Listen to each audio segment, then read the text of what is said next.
night market. Open siya ng 9 PM. And of course, kailangan mag-shower muna kami, magpahinga. At mga gutom na rin.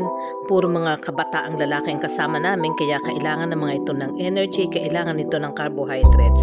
Kaya naman nagluto ang mga girls, nagluto ang mga nanay na kasama para makakain muna kami bago magpunta ng night market.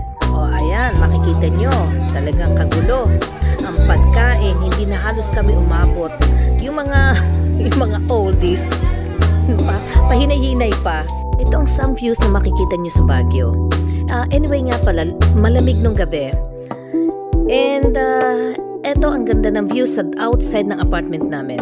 So wait nyo yung part 2 nito.